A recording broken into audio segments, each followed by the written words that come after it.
Mom's medication costs more than she's worth. Those 7 words came out of my daughter-in-law's mouth on a Tuesday afternoon in my own kitchen, while I stood 3 feet away holding a glass of water and the pills that keep my heart beating. She didn't whisper it. She didn't even have the decency to wait until I left the room. She said it directly to my son, loud enough for me to hear every single syllable, as if I were a piece of furniture, as if I weren't even human. 6 weeks later, I stopped paying for their health insurance. 4 weeks after that, their 7-year-old daughter needed braces, expensive ones. My name is Catherine Wells.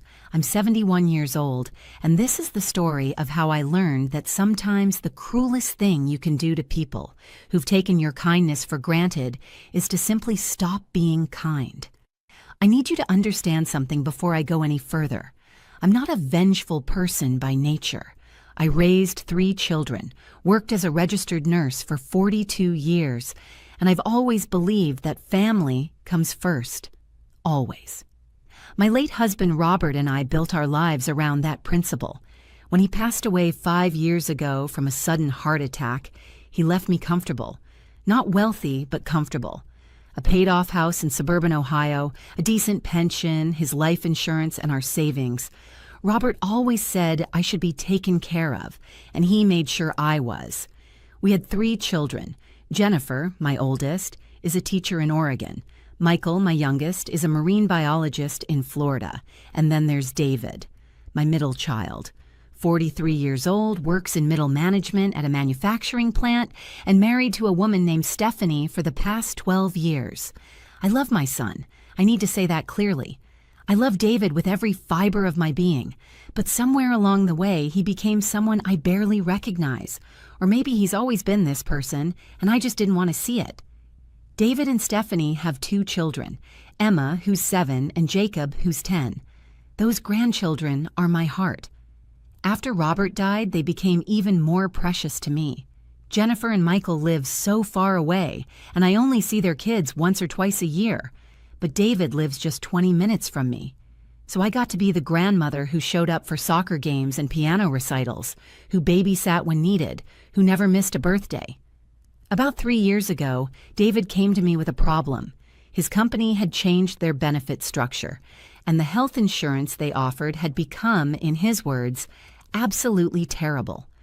The deductible was through the roof, the coverage was minimal, and with 2 growing kids, he was worried. Stephanie worked part-time at a boutique that offered no benefits at all.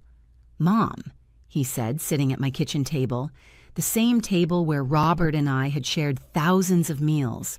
"I don't know what we're going to do. The premiums for a decent private plan for all 4 of us would be almost $1,800 a month. We just can't swing it." I didn't even hesitate. "I'll take care of it," I told him. He looked at me with such relief, such gratitude. "Mom, I can't ask you to do that." "You're not asking, I'm offering. You're my son. Emma and Jacob are my grandchildren. What's money for if not to take care of the people you love?" So I did it. I called my insurance agent, added them to a family plan under my policy, and started paying $1,847 every single month. It hurt my budget, I won't lie about that. It meant I had to be more careful with my spending. I stopped going out to dinner with my friends as often. I put off some repairs on the house. I didn't take the trip to visit Jennifer that year, but it felt right. It felt like what a mother should do. David was grateful. At first, he'd thank me every time he saw me. Stephanie would smile and say nice things. The kids would hug me and tell me I was the best grandma in the world. But gratitude has a shelf life, I learned. After about 6 months, the thank yous became less frequent. After a year, they stopped entirely. The insurance payments became expected, assumed, as if they were somehow my obligation rather than my gift. Little things started to change. When I'd call David to ask if I could come over to see the kids, there'd be hesitation. "Actually, Mom, today's not great. Maybe this weekend?" And then the weekend would come and go without a callback. When I'd invite them to my house for dinner, there was always a reason they couldn't make it. Too busy. The kids had homework. David was tired. Stephanie had plans with her friends. But I'd see on Facebook that they'd gone out to restaurants. that they'd taken the kids to amusement parks, that Stephanie had gone on a girls' weekend to Chicago, that David had bought a new truck. I told myself I was being sensitive, that they were just busy, that this is what happens when grandchildren get older. They have their own lives. My heart medication started that winter. I'd been having some irregular rhythms, some chest pain.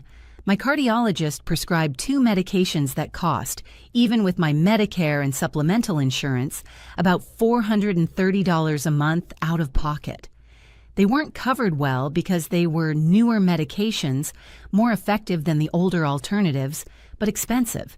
I mentioned it to David once, not complaining, just as a matter of conversation. "These new pills are highway robbery," I said with a laugh, trying to make light of it. "But I suppose staying alive is worth it." He barely looked up from his phone. "Yeah, healthcare costs are crazy," he muttered. That should have been my first real warning sign. The Tuesday it happened started like any other day. I'd called David earlier in the week and asked if I could drop off some books I'd bought for Emma and Jacob. He said, "Sure. Come by Tuesday afternoon around 3. I arrived right on time. I always do. I was raised that way. Stephanie's car was in the driveway along with David's truck, which surprised me because he's usually at work that time of day. I walked up to the front door, rang the bell, and waited. No answer. I rang again, still nothing. I could hear voices inside, so I knew someone was home. After the third ring, I used the key they'd given me years ago for emergencies. "Hello," I called out as I opened the door. "It's just me, Grandma Kate."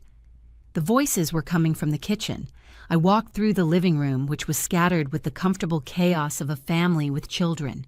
Backpacks by the stairs, shoes by the door, a stack of mail on the side table. As I got closer to the kitchen, the voices became clearer. David's voice stressed and tired, and Stephanie's voice sharp with irritation. I should have announced myself again. I should have made more noise. But something made me pause in the doorway, still out of sight. "I'm just saying, David, we need to look at our expenses." That was Stephanie. "We want to take the kids to Disney World next summer, and we need to start saving now if we're going to do it right. Stay on property, do the meal plan, the whole experience." "I know," David said, "but we don't really have any fat to trim. We've already cut back on eating out." "Well, we need to find something." There was a pause, and then Stephanie's voice took on a different tone, sharp, calculating. "What about your mom's medications? How much is she spending on those?" My blood went cold. "I don't know," David said. "She mentioned they were expensive. A few hundred a month, I think." "A few hundred a month." Stephanie let out a short laugh. "David, think about this practically. She's 71 years old. She's had a good life. How much longer is she even going to be around? Meanwhile, we're drowning trying to give our children a good life, and she's spending hundreds of dollars a month on pills when we could really use some help with the kids' activities. Emma wants to do competitive cheerleading, and that's not cheap." I stood frozen. My own breath sounded too loud in my ears. "Steph, I don't know." David's voice was weak, uncertain, but he wasn't disagreeing. He wasn't defending me. "I'm not saying anything bad," Stephanie continued, and I could hear her moving around the kitchen, probably loading the dishwasher the way she always did when she was working through a thought. "I'm just being realistic. Mom's medication costs more than she's worth at this point. She's already lived her life, had her career, raised her kids. Our kids are the future. Don't you think if she really loved her grandchildren, she'd want to prioritize them over extending her own life by a few years?" The glass of water I'd been holding slipped from my hand.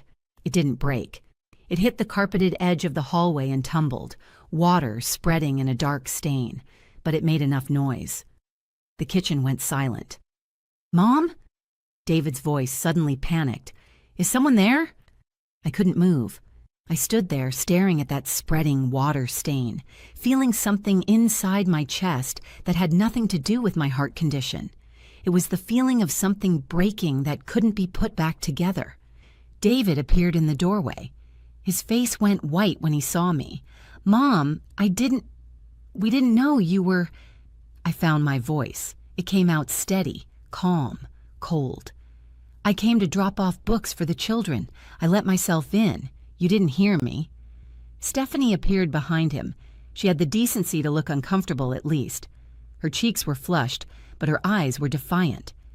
"Mrs. Wells," she started, but I held up my hand. "I heard what you said, Stephanie. Every word." I looked at my son. "Both of you." "Mom, she didn't mean it like that," David said quickly. "It came out wrong. We were just talking about budgets and your wife believes my medication costs more than I'm worth." I kept my voice even. "And you sat there and listened to her say it. In fact, if I heard correctly, your concern wasn't that she said it, but that you didn't know if you agreed." "That's not fair," Stephanie said, her voice rising. "You're taking it out of context. I was just trying to have a practical conversation about family finances with my husband." Family finances. I nodded slowly. "The family finances that include the $1,847 I pay every single month so that you and your children have health insurance. That family finance?" The room went very quiet. "Where are Emma and Jacob?" I asked. "Upstairs," David said quietly. "Playing video games." "Good. I don't want them to hear this." I looked at both of them. "I'm going to leave now. I'll mail the books to the children." "Mom, please," David said. "Let's talk about this. Stephanie will apologize. We can—" "No," I said simply. "We can't." I turned and walked back through the living room. Behind me, I heard David say my name again, but I didn't stop. I got in my car, drove home, and sat in my driveway for 20 minutes before I could make myself go inside. I didn't cry. I thought I would, but I didn't. Instead, I felt a strange clarity settle over me. For 3 years, I had paid for their health insurance, 33 months of payments. That was over $60,000. $60,000 while they bought new trucks and planned Disney vacations and complained that cheerleading was expensive. $60,000 from a woman whose medication costs more than she's worth. I went inside and made myself a cup of tea. I took my evening medications, the pills that cost $430 a month, the pills that keep me alive to be a grandmother, to volunteer at the library, to have lunch with my friends, to watch the birds in my backyard, to live the life I still have plenty of reasons to enjoy. Then I called my insurance agent. "Hi, Susan," I said when she answered. "It's Catherine Wells. I need to make a change to my policy." "Of course, Catherine. What can I help you with?" "I need to remove 4 people from my family health plan. My son David Wells, his wife Stephanie, and their 2 children, Emma and Jacob." There was a pause. "Oh, may I ask, is this about switching them to a different policy, or—" "They'll need to find their own coverage," I said. "I'm just removing them from mine." "Okay." Susan's voice was professional, but I could hear the curiosity. We'd known each other for years. "I can process that. The change will take effect at the end of the current coverage month. That gives them about 6 weeks to find new insurance. I'll send you the paperwork." "Thank you, Susan." "Catherine," she said gently, "I don't mean to pry, but is everything all right?" "Everything's fine," I said. "I'm just making a change that should have been made a long time ago." After I hung up, I sat down and wrote an email to David. I didn't trust myself to say it out loud, not yet. The email was short. "David, I've contacted my insurance agent and removed you, Stephanie, Emma, and Jacob from my health insurance policy. The coverage will end on December 31st, which gives you 6 weeks to arrange your own insurance. This is not a negotiation. This is not a punishment.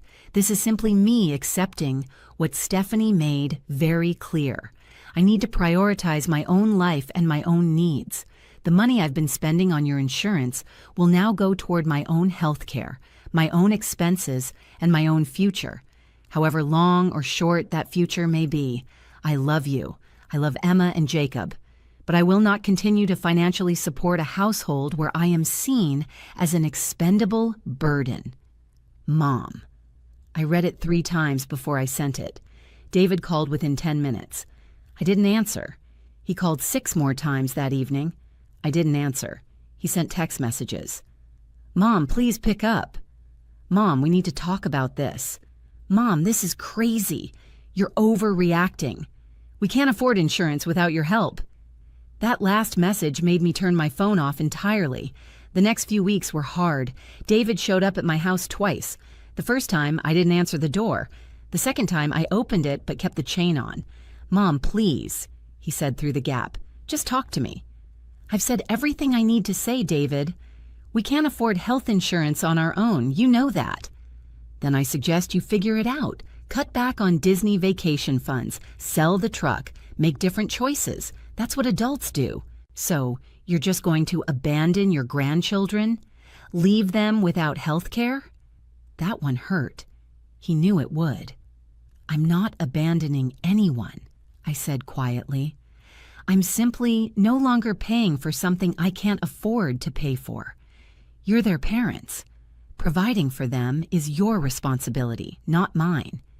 You can afford it. Dad left you plenty of money. Your father left me money for my own security and care, not to fund your family's lifestyle while your wife calculates whether my life is worth living." He flinched. "She didn't mean it like that." "Yes, she did. And so did you, or you would have defended me." I started to close the door. "You have 4 weeks left of coverage. I suggest you spend that time finding a solution instead of arguing with me." I closed the door and locked it. I heard him stand there for a long moment before finally walking away. Stephanie tried a different approach. She sent me a long text message apologizing, saying she'd been stressed and said something horrible that she didn't mean, that she valued me and loved me and never meant to hurt me. I didn't respond. She sent flowers. I gave them to my neighbor. She had Emma and Jacob make me cards. Those almost broke me. Emma's card had a drawing of the two of us holding hands with, "I love you, Grandma Kate," written in careful second-grade letters. Jacob said, "Please don't be mad at Mom and Dad. We miss you." I put the cards in a drawer and cried for the first time since this whole thing started. But I didn't change my mind. It was early January when my phone rang, a number I didn't recognize. I almost didn't answer, but something made me pick up. "Mrs. Wells?" A woman's voice, professional. "This is Amanda from Dr. Peterson's orthodontic office. I'm calling about Emma Wells." My heart skipped. "Is Emma okay?" "Oh, she's fine. This is just about her treatment plan. We saw Emma back in November for her consultation, and Dr. Peterson recommended she begin orthodontic treatment as soon as possible. Her bite alignment needs correction before it affects the development of her adult teeth." "I see," I said slowly. "Why are you calling me?" "Well, your son David listed you as the financial guarantor on Emma's patient forms. We've sent him the treatment plan and cost estimate twice now, but we haven't heard back. The total cost is $8,400, though we do offer payment plans. We were hoping to get Emma started this month." I closed my eyes. "Miss Amanda, I need to be clear with you. I am not financially responsible for my granddaughter's medical or dental care. Her parents are. You'll need to contact them directly." "Oh." She sounded confused. "But Mr. Wells specifically put your name and contact information." "He did that without my permission or knowledge. I'm sorry you've been caught in the middle of this. But you'll need to work directly with Emma's parents. If they can't afford the treatment, I'm sure you have information about financing options you can share with them." There was an awkward pause. "Of course. I'm sorry for the confusion. I'll update our records. Thank you for calling." I hung up and sat very still. $8,400 for braces, for my beautiful granddaughter, who I loved more than almost anything in this world. I thought about calling David. I thought about transferring the money right then, because Emma shouldn't suffer because of her parents' cruelty and entitlement. But then I remembered Stephanie's voice in that kitchen. "Mom's medication costs more than she's worth." I remembered my son saying nothing in my defense. I remembered 3 years of paying $1,800 a month while being slowly frozen out of their lives, taken for granted, treated like an ATM machine that should be grateful for the occasional permission to see my own grandchildren. I didn't call. 20 minutes later, my phone rang again. David, This time I answered. "What the hell, Mom?" His voice was furious. "The orthodontist just called me and said you refused to pay for Emma's braces? You put your own granddaughter's health at risk because you're mad at us?" "I didn't put anyone's health at risk," I said calmly. "Emma needs braces. You're her father. Pay for them." "With what money? We don't have $8,000 lying around. And thanks to you, we're now paying $600 a month for shitty insurance through my company, which, by the way, doesn't cover orthodontics at all. We had to put the kids on a separate dental plan that's another $150 a month." "I'm sorry you're struggling," I said, and I meant it. I was sorry. Sorry that it had come to this. Sorry that my son had turned into someone who thought this was an acceptable conversation to have. But this is not my problem to solve. Not your problem. She's your granddaughter, and she's your daughter. Your responsibility, not mine. We can't afford this. The insurance payments alone are killing us. We've had to take the kids out of half their activities. Stephanie had to go back to full-time work at a job she hates. We canceled Disney. We're barely making it, and now Emma needs expensive dental work, and you're just going to sit there on your pile of money and do nothing. Something snapped inside me. The calm I'd been maintaining shattered. "My pile of money?" My voice rose. "The money your father worked his entire life to leave me? The money that's supposed to take care of me for the rest of my life? The money I've already spent $60,000 of to pay for your health care, while your wife complained about how my existence is too expensive. She apologized for that. She apologized for saying it out loud, not for thinking it. There's a difference, David, and if you can't see that, then I've failed you as a mother somewhere along the way. So this is punishment. You're punishing Emma because Stephanie said something stupid. This isn't punishment. This is reality. I'm 71 years old. I take medication that costs money. I have my own expenses, my own future to plan for. What happens if I need care? What happens when I can't live alone anymore? That money needs to be there for me, not for your Disney vacations, not for competitive cheerleading, not for braces, for me. You're being selfish." I laughed. I couldn't help it. Yes, I am. For the first time in 3 years, I'm being selfish, and you know what? It feels honest. Emma is going to have crooked teeth because her grandmother is petty and vindictive. Emma is going to have crooked teeth if her father can't figure out how to pay for braces. You make decent money, David. You have a house, you have 2 cars, you have options. Use them. Get a loan. Pick up overtime. Have Stephanie work more hours. Cut your expenses. Do what millions of other parents do every day. Figure it out. I can't believe you've turned into this person. Funny, I said. I was thinking the same thing about you. I hung up. My hands were shaking. My heart was pounding in a way that probably wasn't good for my condition. I took a few deep breaths, took my medication, and made myself some chamomile tea. I didn't feel victorious. I felt sad. Sad that it had come to this. Sad that my relationship with my son had deteriorated so completely. Sad that my grandchildren were caught in the middle. But I didn't feel wrong. February passed, then March. I heard nothing from David or Stephanie. I sent birthday cards to Emma and Jacob with $50 each, not because I was trying to buy their affection, but because I'm still their grandmother and I still love them. I didn't know if they received them. Jennifer called me in late March. "Mom, David called me. He's really upset. He says you've cut them off completely and won't help Emma get braces." "That's not exactly accurate," I said, "but I'm not surprised that's his version." "What's your version?" I told her. Everything. The comment in the kitchen, the insurance payments I'd been making, the decision to stop, the braces situation. Jennifer was quiet for a long time. "Mom, I don't even know what to say." "You don't have to say anything, honey." "Actually, I do. I had no idea you were paying for their insurance. Why didn't you tell me?" "It wasn't your concern. It was between me and David." "For 3 years, Mom.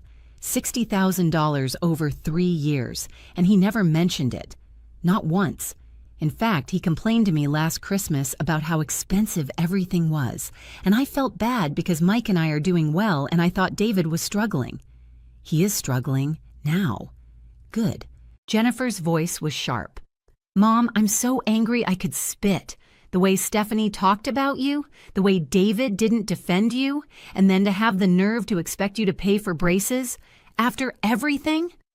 I appreciate you saying that. I'm going to call him. Please don't. This is between me and David. I don't want to divide the family more than it already is. Too late for that, Mom. He divided it when he let his wife talk about you like you're some kind of burden, like your life doesn't matter. After we hung up, I felt a little less alone. Michael called a few days later with a similar response. My youngest, always so thoughtful, said, Mom, I'll help with Emma's braces if you want me to. I don't want you to feel guilty about this. Absolutely not, I said firmly. That's sweet, but this isn't about Emma's teeth. This is about David and Stephanie learning that actions have consequences. They're learning it now, he said. David called me asking for money. I told him no. You did? Mom, I love my brother. But what Stephanie said was unforgivable, and his response was even worse. You've been helping them for years, and they treated you like a bank. I'm not rewarding that. I cried after that call, but they were good tears. It was mid-April when Stephanie showed up at my door, alone. I saw her through the window, standing on my porch, her car in the driveway. She looked tired, thinner than I remembered. She rang the doorbell and waited. I considered not answering. But I'm not a coward, and I figured we might as well have this out. I opened the door but didn't invite her in. Hi, Catherine. She wouldn't meet my eyes. Stephanie, can we talk? We can talk here. She glanced at the street, then back at me. Please, I drove all the way over here. Can I come in?